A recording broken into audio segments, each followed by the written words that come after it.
ఇక్కడ మీరు చూస్తే ఒక ఐడియా వస్తుంది. ఏ విధంగా ఒక డెట్ ట్రాప్, ఒక విషియస్ సర్కిల్ ఫైనాన్స్ లో మనం మొత్తం క్రైసిస్ లో పడ్డామో ఇది ఒక ఉదాహరణ.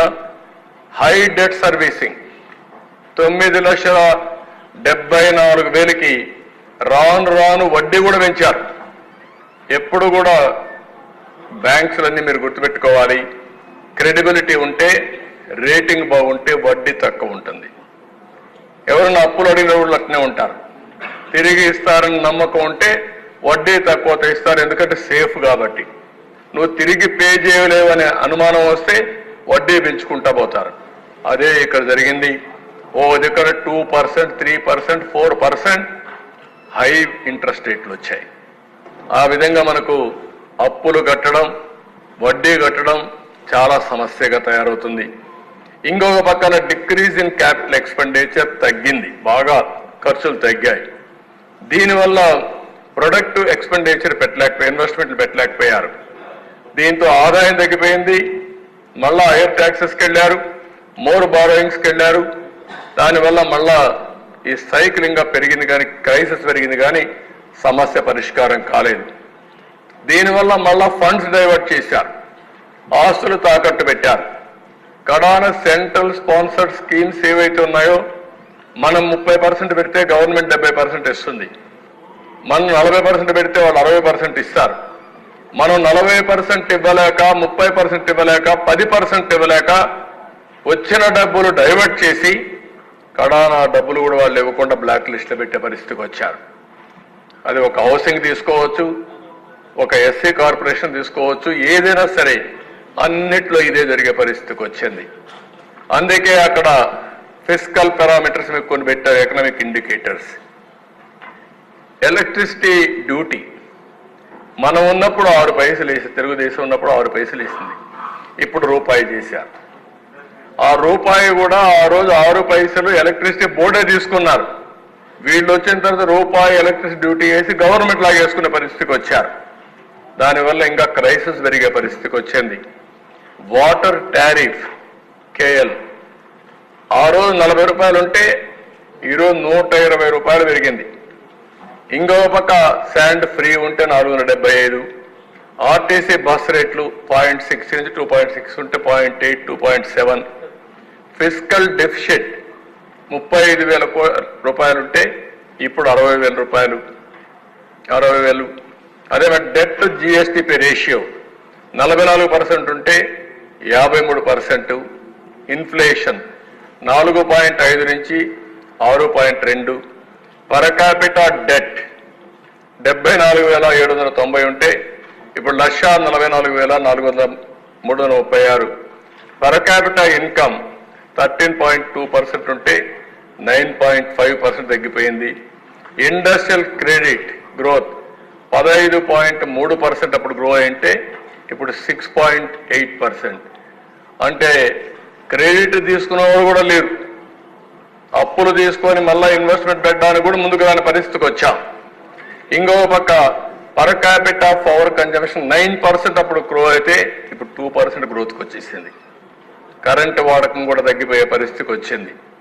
యూనిట్ స్టార్టెడ్ ప్రొడక్షన్ 285 వస్తే ఇప్పుడు 80 వచ్చాయి. ఆ రోజు CAGRలో GSDP థర్డ్ ఫాస్టెస్ట్ స్టేట్ ఇది మన ఆంధ్రప్రదేశ్, ఇప్పుడు 6కు పడ్డాం. ఈ స్లిప్ అనేది ఇంకా ఎక్కువగా ముందుకు పోయే పరిస్థితి వస్తుంది. ఎప్పుడన్నా కానీ ప్రకృతి విపత్తి వచ్చినప్పుడు ప్రభుత్వం అనేది పూర్తిగా ఆదుకోవాల్సిన బాధ్యత ప్రభుత్వం పైన ఉంటుంది. ఇంత మునుపు హరికేన్ అప్పుడు నేను చూశాను, తర్వాత ఉదూ తుఫాను వచ్చినప్పుడు చూశాను. అదే సమయంలో ఇంకొక పక్కన ఏదైతే తిత్లీ తుఫాను కూడా నేను అటెండ్ అయ్యాను. ఈ 3-4 తుఫాన్లు చూసిన తర్వాత అధ్యక్ష, ఇప్పుడు కూడా ఈ 5-6 జిల్లాలో వచ్చిన విపత్తు వల్ల ఇమీడియట్గా తాత్కాలికంగా వాళ్ళకి ఇవ్వాల్సిన గ్రాంట్ ఇది కూడా రిలీఫ్ ఇవ్వాలి. అందుకని ఈ సభ ద్వారా వారందరికీ హామీ ఇస్తున్నా, ప్రతి ఒక్క కుటుంబానికి, నష్టపోయిన కుటుంబాలకి 25 కేజీల బియ్యం, 1 కేజీ పప్పు, 1 litre palm oil, 1 KG potato, 1 KG ఉల్లిపాయలు ఇస్తున్నాయి. ఎప్పుడు ఇవ్వని విధంగా ఎవరైతే ఇళ్ళు పూర్తిగా నీళ్లు వచ్చి ఇబ్బంది పడ్డారో, అదే మరి క్యాంపులకు తీసుకుపోయి పెట్టారో అలాంటి ఇండ్లకు ప్రతి ఒక్కరికి కుటుంబానికి 3,000 రూపాయల చొప్పున ఆర్థిక సహాయం. ఈ రెండు చేసిన తర్వాత ఇప్పుడే ఇక్కడే అగ్రికల్చర్ మినిస్టర్ని, రిలీఫ్ మినిస్టర్ గారిని కోరుతున్నారు. రేపు నాకు నీతి ఆయోగ్ మీటింగ్ ఉంది. నేను ఢిల్లీకి పోకపోతే నేనే వచ్చేవాడిని. మీరిద్దరూ వెళ్ళి ఇక్కడే గౌరవ శాసనసభ్యులందరూ కూడా ఈ యొక్క వరద బాధితుల్ని పరామర్శించడమే కాకుండా వరద నష్టాన్ని అంచనా వేయండి. ఏ పంట ఎంతవరకు సబ్మర్జెన్స్ అయింది, ఏదైనా రికవర్ అయిందా, రికవర్ కాకపోతే ఏం చేయాలి, ఏం చేస్తే ఇన్పుట్ సబ్సిడీ ఎంతవరకు ఇవ్వాలి, మళ్ళీ రైతు కోలుకోవడానికి ఏమి ఇవ్వాలనో ఒకసారి నాకు రికమెండ్ చేస్తే తప్పకుండా వాళ్ళని ఆదుకునే బాధ్యత తీసుకుంటాం. ఏ పంట నష్టపోయిందో కొన్ని నామ్స్ కూడా ఇంతకుముందు మనం ఎస్టాబ్లిష్ చేశాం. ఆ నామ్స్కు తగినట్టు ప్రతి ఒక్క రైతును ఆదుకునే బాధ్యత ఈ ప్రభుత్వం తీసుకుంటాం. గౌరవ శాసనసభ్యులు కూడా అసెంబ్లీలో ఉన్నారు. నేను ఈ రోజు వరకు ఇక్కడే ఉన్నాం.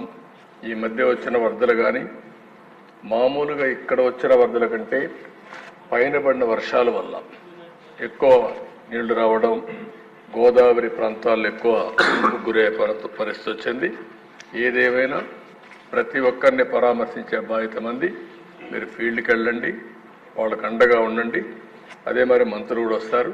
అదే మరి ఆ జిల్లా మంత్రులు కూడా సమీక్షలు చేసుకుని మీ జిల్లాలో ఉండే పంట నష్టం పూర్తిగా వివరాలు అందజేయండి. వాళ్ళందరికీ న్యాయం చేసే బాధ్యత ఈ ప్రభుత్వం తీసుకుంటామని చెప్పి తెలియజేసుకుంటూ, ఇప్పటికే నామ్స్ ఉన్నాయి. అవసరమైతే ఇప్పుడుండే నామ్స్ కంటే ఎక్కువ ఇవ్వడానికి ఎన్ని కష్టాలున్నా పర్వాలేదు. రైతులు ఇబ్బందుల్లో ఉన్నప్పుడు, ఇలాంటి తుఫాను వచ్చినప్పుడు కొంతమంది చాలామంది ఇబ్బందుల్లో ఉంటారు. అప్పుడే ప్రభుత్వం యొక్క సమర్థత, ప్రభుత్వం యొక్క ఉదారత రెండు తేలుతాయి.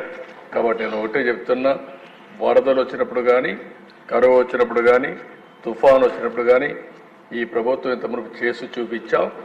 మళ్ళీ అన్ని విధాలు ఆదుకుంటాం. ఇద్దరు మంత్రులు కూడా వెళ్ళి, ఆ జిల్లా మంత్రులు వెళ్ళి మొత్తం వాళ్ళని పరామర్శించి జరిగిన నష్టం పంపేయండి. ప్రతి ఒక్కరిని ఆదుకునే బాధ్యత తీసుకుంటామని చెప్పి మరొకసారి తెలియజేసుకుంటూ, మీ ద్వారా ప్రజలకు కూడా తెలియజేస్తున్నా, మీకు జరిగిన నష్టం వివరించండి, అన్ని విధాలు ఆదుకుంటామని మరొకసారి హామీ ఇస్తూ మీ దగ్గర